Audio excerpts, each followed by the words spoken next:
শ্রী গুরুজয় বন্ধুরা, আজকের ভিডিওর বিষয় হচ্ছে বাস্তু রিলেটেড। আজকে তিনটি বিষয় আপনাদেরকে বলবো, তিনটি টিপস বলতে পারেন। যে তিনটে টিপস আপনারা যদি আপনাদের জীবনে ফলো করতে পারেন তাহলে আর্থিক সমস্যা কিন্তু আপনাদের মিটে যাবে। যারা সবসময় বলেন যে অনেক কিছু করেও আর্থিক সমস্যা মিটছে না, তাদের জন্য কিন্তু আমি আজকে বিশেষভাবে বলতে চাই যে এই ভিডিওতে আমি যে তিনটে টিপস আপনাদের বলছি, যেটা বাস্তু রিলেটেড, এটা ফলো করলে আপনাদের আর্থিক সমস্যা মিটতে বাধ্য। তো কি করতে হবে, কি করবেন, পুরো বিষয়টা জানতে পুরো ভিডিওটা দেখুন। ভিডিওটি ভালো লাগলে অবশ্যই একটি লাইক করে দেবেন, বন্ধু বান্ধবের মধ্যে ভিডিওটিকে অবশ্যই শেয়ার করে দেবেন। চ্যানেলটিকে সাবস্ক্রাইব করে পাশে থাকা বেল আইকনে ক্লিক করে অল অপশনটি অবশ্যই সিলেক্ট করে রাখবেন, যিনি ফার্স্ট টাইম এই চ্যানেল ভিজিট করছেন, অর্থাৎ এই ভিডিওটি। Hello, good luck.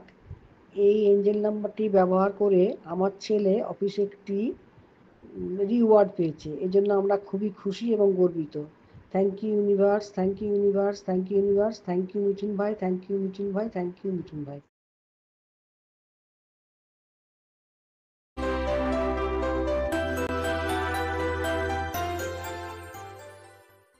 নমস্কার দর্শক বন্ধুরা, আপনাদের সকলকে আরো একবার রেকি বার্তায় স্বাগত জানাচ্ছি। আমি আপনাদের বন্ধু শ্রী মিঠুন রয়, রেকি গ্র্যান্ড মাস্টার। আপনারা নিশ্চয়ই ভালো আছেন, আমিও খুব ভালো আছি। বন্ধুরা, যেরকম বলছিলাম, তিনটি বাস্তু টিপস আপনাদেরকে আজকে এই ভিডিওর মাধ্যমে আমি শেয়ার করব।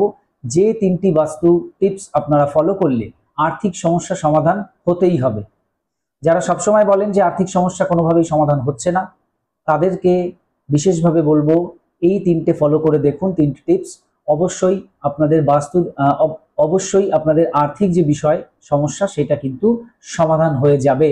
এবার তিনটি বিষয় কি কি সেটা জেনে নিই। প্রথম হচ্ছে বাড়ির ঘড়ি, দ্বিতীয় হচ্ছে বাড়ির রান্নাঘর এবং তৃতীয় হচ্ছে বাড়ির প্রধান দরজা। আপনার বাড়ির দেওয়াল ঘড়ি হোক বা অন্যান্য কোনো ঘড়ি হোক, এই ঘড়ি ব্যাপারটা একটা মস্ত বড় বিষয়।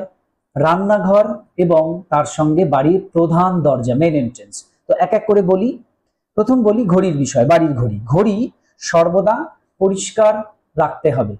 ঘড়ি ধরুন একটা ঝুলিয়ে দিলাম, ও যুগ যুগ ধরে ঝুলেই রয়েছে এবং চলছে, আমরা পরিষ্কারও করছি না, কিছু করছি না, ওইভাবেই ঝুলে আছে।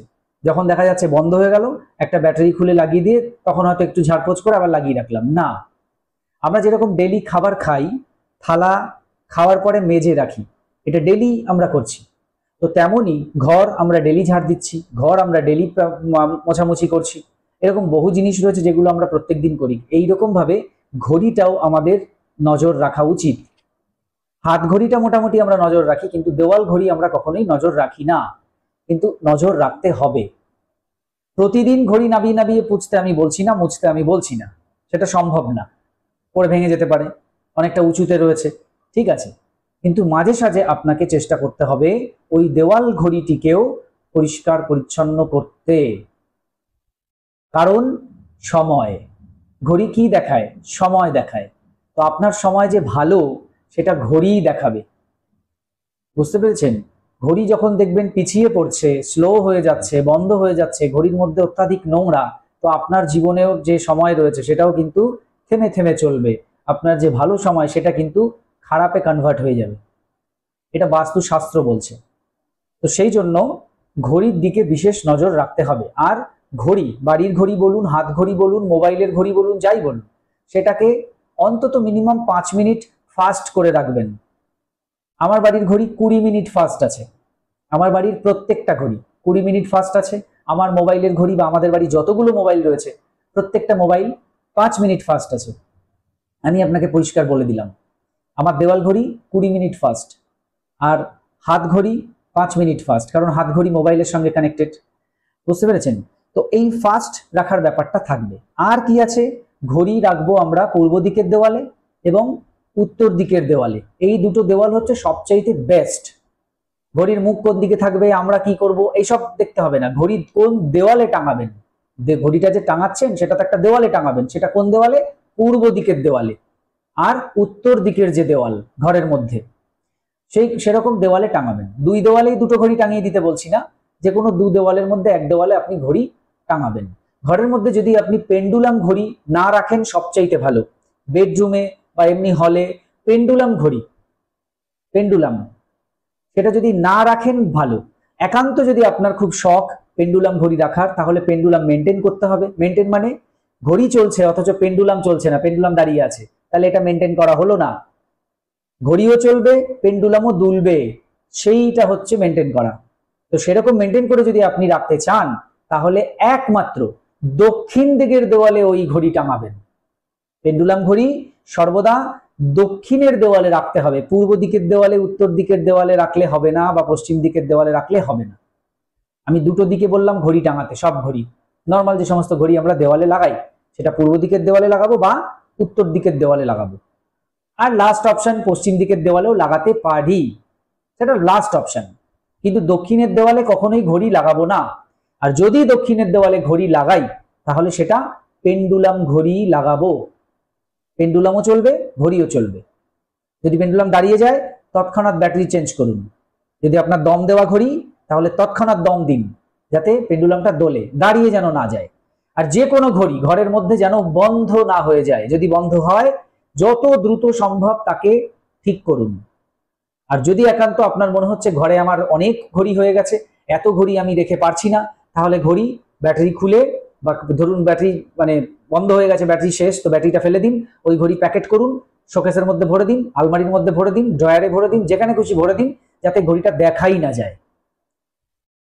একটা প্যাকেট করে ভালো করে ভরে রেখে দিন, দেখা যাবে না, সমস্যাও নেই। কিন্তু আমি দেখতে পাচ্ছি আপনার বাড়িতে গিয়ে যে দেওয়ালে ঘড়ি দাঁড়িয়ে রয়েছে অথচ ঘড়ি বন্ধ, তাহলে সেটা ভীষণভাবে বাস্তুর জন্য খারাপ, আর্থিক দিক থেকে আপনি পিছিয়ে পড়বেন।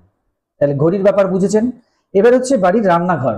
রান্নাঘরও সর্বদা পরিষ্কার পরিচ্ছন্ন রাখতে হবে। বিশেষ করে রাত্রিবেলা যখন আপনি রান্নাঘর ছাড়ছেন, তখন রান্নাঘরকে গুছিয়ে গাছিয়ে রাখবেন। রান্নাঘরে কোনো এঁটো বাসন কোসন রাখবেন না, ধুয়ে মেজে পরিষ্কার করে রাখবেন। যদি মনে হয় কাজের মানুষ আসবে কালকে সকালে, সে করবে, তাহলে ওগুলোকে জল ধোয়া করে রাখতে পারেন, অথবা ওই এঁটো বাসন কোসন অন্য কোথাও রাখুন, কিন্তু রান্নাঘরে রাখবেন না। এগুলো যদি আপনি মেনটেন করেন, দেখবেন আপনার আর্থিক উন্নতি হবেই হবে। রান্নাঘরে নুন যেন কখনো ফুরিয়ে না যায়, নুন সর্বদা যেন থাকে। পাশাপাশি হলুদ, নুন হলুদ এগুলো যেন সবসময় থাকে, ঠিক আছে? নুন সবচাইতে বেশি গুরুত্বপূর্ণ। দেখা গেল রান্নাঘরে নুন নেই, আপনার নুন কিনে এনে রান্না করতে হবে, এইরকম যেন কখনো না হয়। সবসময় নুন স্টোর রাখবেন রান্নাঘরে, ঠিক আছে? এছাড়া রান্নাঘরে কখনো কোনো খারাপ হয়ে যাওয়া কোনো পাত্র, ফুটো হয়ে গেছে, ফাটা থালা বলুন, বাটি বলুন, বাসন বলুন, কোনো কিছু ফাটা ফুটো এরকম হয়ে গেছে, সেটাকে ওখানে রাখবেন না, সেটাকে বাড়ির বাইরে বার করুন। সেটা আপনি যতদিন রান্নার ঘরে রেখে দেবেন, তত কিন্তু আপনার দুরবস্থা দেখা দেবে, আপনার আর্থিক উন্নতি তো হবেই না, অবনতি হতেই থাকবে। প্লাস্টিকের অনেক বাসন কোসন এখন ব্যবহার হচ্ছে, সেটার ক্ষেত্রেও একই কথা বলবো। কারো ধরুন কাঁচা জামা কাপড় কাচার জন্য গামলা রয়েছে, বড় গামলা, সেটা ফাটা বা ফুটো, বালতি ফুটো, এগুলো বাড়িতে রাখবেন যত, তত কিন্তু আপনার দারিদ্রতা আপনাকে চারিদিক থেকে চেপে ধরবে। এগুলোকে বাড়ি দিয়ে দূর করুন। দরকার নেই, আপনার দুটো গামলার থেকে একটা গামলা থাকুক, কিন্তু ভালো থাকুক, খারাপ জিনিস বাদ দিয়ে দিন। এবার হচ্ছে বাড়ির প্রধান দরজা, বাড়ির মেইন এন্ট্রেন্স সবসময় পরিষ্কার পরিচ্ছন্ন রাখবেন। বাড়ির সামনেটা সবসময় পরিষ্কার পরিচ্ছন্ন রাখবেন। বাড়ির পেছনে কি আছে পরের কথা, সামনেটা সবসময় পরিষ্কার পরিচ্ছন্ন টিপটপ রাখবেন, ধুয়ে মুছে সাফ করে রাখবেন। প্রধান দরজার মধ্যে ধুলো ময়লা পরিষ্কার করে রাখবেন। প্রধান দরজার সামনে যত্রতত্র জুতো চপ্পল ছড়িয়ে ছিটিয়ে পড়ে রয়েছে, এরকম যেন না থাকে, একটা সাইডে সুন্দর করে গুছিয়ে রাখুন। আর প্রধান দরজার বাইরে ডান দিকে যদি আপনি তুলসী গাছ রাখতে পারেন, সেটা অত্যন্ত ভালো। বৃন্দা দেবীকে যদি ওখানে স্থাপন করেন, খুব ভালো। মানে আপনি ঘরে ঢুকছেন, ধরুন আমি এই ঘরে ঢুকছি, আমার ডান দিকে তুলসী গাছ থাকবে, আর জুতো চপ্পল যেগুলো সেগুলো বাঁ দিকে থাকবে। দরজা, এই ধরুন এখানে মেন দরজা, এই ডান দিকে তুলসী গাছ, আর বাঁ দিকে এদিকে ওই চটি জুতো চপ্পল এগুলো। ঝাড় দেওয়ার সময় মাথায় রাখবেন, তুলসী গাছের সামনে যেন ঝাঁটা দিয়ে ঝাড় না দেওয়া হয়। ওখানে আপনি কোনো ভাবে অন্য কোনো ব্যবস্থা করে ঝাড় দিতে পারেন, একটু কাপড় দিয়ে টেনে নিতে পারেন, দিয়ে তারপর বাকিটা ঝাড় দিয়ে দিন। এবং মেইন এন্ট্রেন্স সবসময় বললাম যেরকম পরিষ্কার পরিচ্ছন্ন রাখবেন, আর এই তুলসী গাছ এবং জুতো চপ্পলের যেরকম বিষয় বললাম সেগুলো রাখবেন, ঠিক আছে? মেইন এন্ট্রেন্সকে সবসময় আমরা যদি পরিষ্কার রাখতে পারি, তাহলে সেটা বাড়ির সৌভাগ্যকে অ্যাট্রাক্ট করে। সে আপনার যে বাড়িই হোক না কেন, আপনার অট্টালিকা হোক বা আপনার কুঁড়ে ঘর হোক, সবার জন্যই নিয়ম একই, আপনার বাড়িতে সৌভাগ্য আসবে, মা লক্ষ্মী বিরাজ করবে, যদি আপনার বাড়ির মেইন এন্ট্রেন্সের এই মেনটেন গুলো করা হয়। এবং চটি জুতো চপ্পল যেন উল্টে না থাকে কখনো, এটাও খেয়াল রাখবেন। গুছানোই রয়েছে, সেখানে আবার একটা চটি উল্টে রয়েছে, সেটা কিন্তু খারাপ। সেগুলো সোজাভাবেই থাকবে। এই হচ্ছে বিষয়। তাহলে 3টে বিষয় বললাম মেন দরজারও।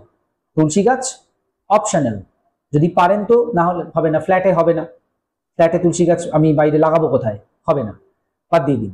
চটি জুতো চপ্পলকে তো আমরা দরজার বাদিকে রাখতেই পারি, এবং মেন দরজাটাকে পরিষ্কার পরিচ্ছন্ন রাখবো। এছাড়া দরজা নিয়ে আমি এর আগে অনেক ভিডিও করেছি, আপনারা নিশ্চয়ই জানেন, সেগুলো ফলো করতে পারেন, সেগুলো আর এখানে বলছি না। তবে হ্যাঁ, যদি কেউ বলেন যে আমার বাড়ির ফ্ল্যাটটা এমন যে আমার বাদিকে আর কোনো জায়গা নেই যেখানে আমি জুতো চটি চপ্পল রাখবো, তাহলে আপনি কি করবেন, আপনি ডান দিকেই রাখুন।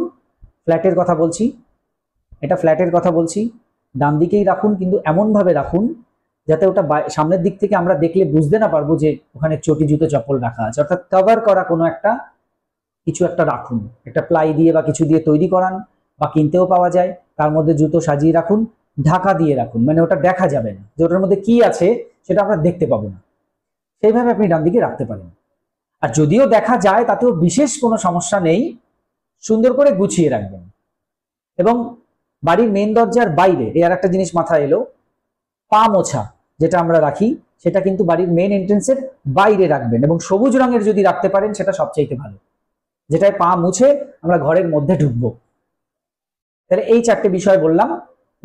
তাহলে সবাই নিশ্চয়ই বুঝতে পেরেছেন, রান্নাঘরের ব্যাপার বলেছি, মেন দরজার ব্যাপার বলেছি, আর বলেছি ঘড়ির ব্যাপার। তাহলে এগুলো মেনটেন করুন। এবং কে কতটা উপকার পেলেন, উপকার তো ডেফিনেটলি পাবেন, একদম 100-এ 100%। কে কতটা উপকার পেলেন, কতদিনে পেলেন, সেগুলো পরে কমেন্ট বক্সে অবশ্যই জানিয়ে যাবেন। আপাতত থ্যাংক ইউ ইউনিভার্স লিখে যেতে পারেন। এই ছিল আজকের ভিডিও। আরো কিছু জানতে অথবা রেকি শিখতে স্ক্রিনে দেওয়া নাম্বারে হোয়াটসঅ্যাপ করুন। বর্তমানে প্রত্যেকটি ক্লাস অনলাইনে চলছে, আপনার বাড়িতে বসে আপনি যে কোনো ক্লাস বা কোর্স ইজিলি করতে পারেন। হোলি ফায়ার 3 রেকি, যা বিশ্বের সবচেয়ে শক্তিশালী রেকি, যে রেকি শিখলে আপনি আপনার জীবনের সমস্ত ধরনের সমস্যাকে সমাধান করতে পারেন। এই কোর্স শেখার জন্য, এছাড়া বিভিন্ন কোর্স আমি শেখাই, যে কোনো কোর্স শেখার জন্য যোগাযোগ করুন এবং শিখে নিন সেই কোর্স। সবাই খুব ভালো থাকুন, সুস্থ থাকুন, দেখতে থাকুন রেকি বার্তা। এতক্ষণ ভিডিওটি দেখার জন্য, কথাগুলো শোনার জন্য আপনাদের অসংখ্য অসংখ্য ধন্যবাদ জানাই। আজকে আসছি, নমস্কার।